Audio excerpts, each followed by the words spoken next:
आप देखिए, श्री प्रबोधानंद सरस्वती पाद पहुंचे, सेवा कुंज में श्री महाप्रभु जी विराजमान थे। अच्छा, पहले महाप्रभु जी ने कोई विशेष रुचि नहीं दिखाई। किसी ने कहा बहुत विद्वान है। अब महाप्रभु का जीवन कैसा, एक काम श्यामा श्याम सो। उनको कोई किसी प्रकार का कोई तर्क, कोई वाद उसमें पढ़ना ही नहीं था। तो एक काम श्यामा श्याम सो। पर जब किसी ने कहा बड़े भावुक हैं, महाप्रभु की कृपा करुणा हुई, द्वार खुला, और जब श्री प्रबोधानंद सरस्वती पाद ने अष्टक रचकर श्री महाप्रभु जी के चरणों की स्तुति की, तब महाप्रभु करुणाद्र हुए, वस्तु का उनको दान किया। आप देखिए, हजारों शिष्य थे। बड़े ध्यान से सुनना, बड़ी सूक्ष्म बात है यहां ग्रहण करने की। हजारों शिष्य थे उस समय श्री प्रबोधानंद सरस्वती पाद के, हजारों शिष्य, विद्वानों के, ज्ञानियों के सिरमौर के रूप में वो उस समय विराजमान थे। महाप्रभु उनसे क्या कहते हैं कि आप ये प्रसंग लोक में प्रकट मत करिएगा।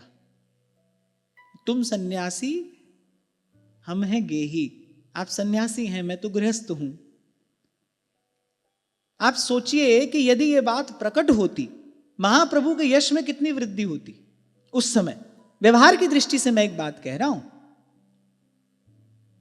कि जिसके स्वयं के हजारों शिष्य हैं, जो ज्ञानियों के सिरमौर के रूप में विराजमान है, वो शरणागत हो गया है, तो पीछे वाले तो भाई अपने आप शरणागत हो जाएंगे। पर श्री महाप्रभु जी ने तृणवत त्याग दिया उस कीर्ति को, और बड़ी बड़ी विनम्रता पूर्वक। यही आपकी गुरु दक्षिणा है कि इस प्रसंग को आप लोक में प्रकट ना करें, क्योंकि इससे आने वाले काल में परंपरा में, मर्यादा में व्यतिक्रम उपस्थित हो जाने की संभावना रहेगी। क्योंकि किसी भी प्रकार से कोई सन्यासी किसी गृहस्थ का शिष्य नहीं हो सकता। सन्यासी सबका गुरु होता है, वो किसी गृहस्थ का शिष्य कैसे हो सकता है? ये तो एक अपवाद स्वरूप स्थिति थी।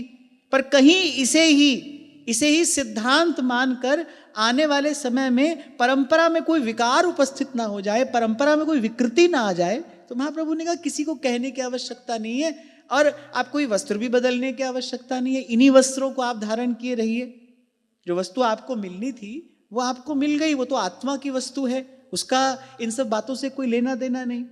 तभी श्री प्रबोधानंद सरस्वती पाद ने अपने अष्टकों में परोक्ष रूप से, गुप्त रूप से श्री महाप्रभु जी की स्तुति की है। पूज्य श्री जयेश खंडेलवाल जी और उनके अग्रज भैया की कृपा से हम लोगों को बड़ी शीघ्र ही श्री वृंदावन महिमामृतम सानुवाद प्राप्त होने वाला है। मुझे तो बहुत काल से उस ग्रंथ के आने की प्रतीक्षा है। मैं बीच बीच में समय समय पर उनसे पूछता भी रहता हूँ। तो अभी कुछ दिन पहले मेरी चर्चा हुई तो उन्होंने कहा कि अब बस कार्य पूर्णता की ओर है। बड़ा महत् कार्य था। उनके अग्रज ने बड़ी प्रतिकूल परिस्थितियों में, उनका शरीर बहुत रुग्ण था, पर उन्होंने दिन रात एक करके तन मन धन सब साधन लगाकर इस कार्य को, इस सुंदर सुघड़ आकार दिया है। श्री जी उन पर कृपा करें और हम लोगों को भी शीघ्र ही वो वस्तु प्राप्त हो, हम भी उसकी कुछ चर्चा, कुछ आस्वादन कर सकें।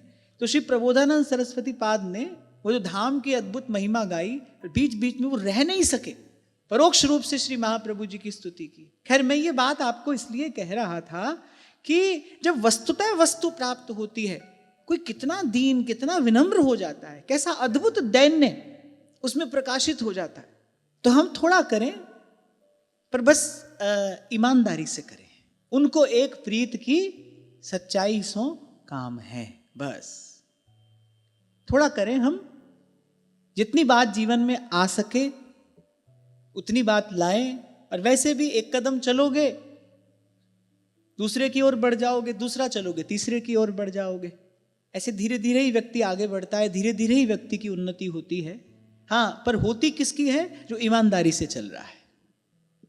किसी भी प्रकार से सत्य का त्याग ना हो जाए हमसे।